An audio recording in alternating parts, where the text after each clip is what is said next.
আরে খেতে কি টাইম লাগে? গিয়েই কি খেয়ে নেবো বলো? একটা বউ মানুষের কাজ তো থাকে। তোমরা বাড়ির মেয়েরা এখন তোমাদের কোনো চাপ নেই বা ছেলেদেরও কোনো চাপ নেই। যাবে, বাড়া ভাত খেতে বসবে, খেয়ে হাত ধুয়ে চলে আসবে। কিন্তু একটা বাড়ির বউ জায়গা করব, আলু মাখবো, মানে আলু যখন মাখা ভাত হয়েছে, আলু মাখবো, খেতে বসবো, খেয়ে দিয়ে আবার ওগুলো গুছিয়ে মানে হাত ফাত ধুয়ে তারপরে তো আসবো। খেতে কি আর এত টাইম লাগে? খেতে টাইম লাগে না। খাওয়ার বাইরে যে কাজগুলো থাকে ওগুলো করতেই টাইম লেগে যায়।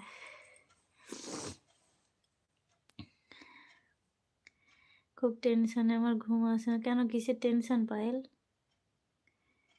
বউ মানুষরা আবার কি মানুষ?